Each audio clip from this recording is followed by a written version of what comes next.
I don't pretend, you know, to have God's secrets on the best way to hammer. But I've done a lot of really bad hammering before I learned good technique, and I hurt myself a lot. And that's why I really stress good hammering technique. You want to be, you know, if anybody's done yoga, you know the concept of the core, your core strength. If you're like this, your core strength is not through your hammer. So I like to be right like this. I like to be right in front of the anvil. This is a hot piece of steel. I like to be right over top of it. And I'm not bringing the hammer out here. I'm bringing it straight up. I'm bringing it straight past my ear. A friend of mine says, you act like you're brushing your hair back. You go like that. You bring that hammer right past your head. You don't want to be down like this because then all your hammering is coming from your elbow. You're not really using the strength of your body. You know, as much as you can, you want to be bringing this down with as much of your body as you can use. You notice I'm even using my knees. And you just try to be very repetitive. Depending on what you're doing, you try to have overlapping blows. Overlapping hammer blows means here's one hammer blow, the next one overlaps it by half. Usually I'll have a piece of chalk and I'll draw little circles. Each hammer blow overlaps the previous one by half. For a lot of what you're going to be doing, if you hear me say overlapping hammer blows, it means overlap your hammer blows. You want the hammer to hit the anvil. You don't want to hit the anvil with the hammer. But if this steel wasn't here, you'd want the hammer to be coming down just like that on almost all of your hammering. You don't want it like this, or this, or this. You don't want any of that. That's going to leave gouges in the steel. Everybody see that? And you'll see it when you're hammering. If you're not coming down good and flat, you're going to see that you're leaving little pock marks in the steel. And you need to react to that. Every single hammer blow is a separate entity. It's not bam, bam, bam, bam. It's bam, assess, bam, assess, bam, assess. So every single time you swing the hammer, it's a separate little, has its own little existence.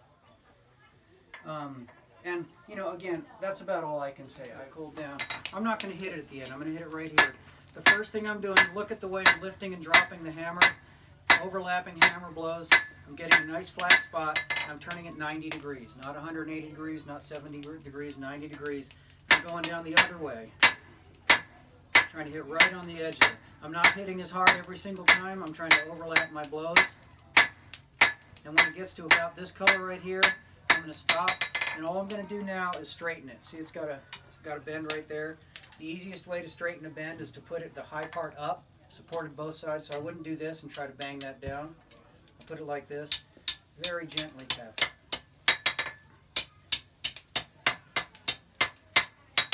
As it cools down, so this is still very hot.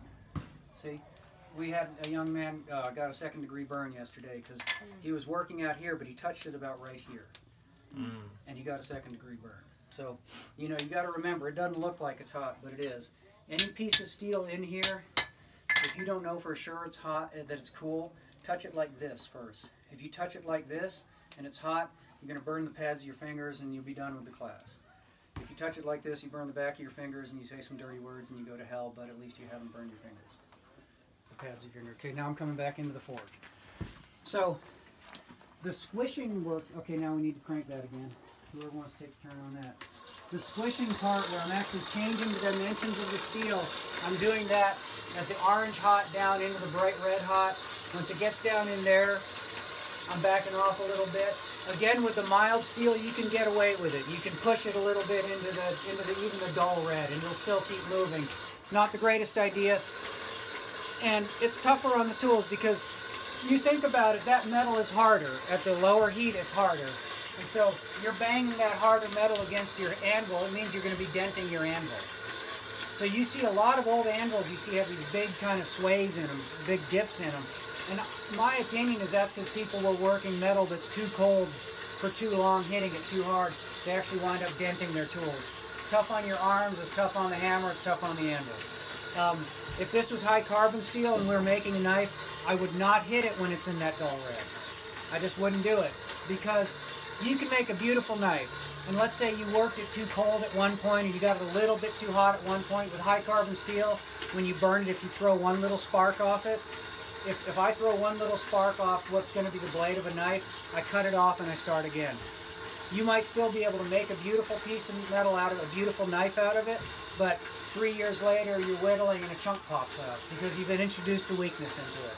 So when I'm doing any kind of edge tools, I'm very, very finicky about the heat that I work at.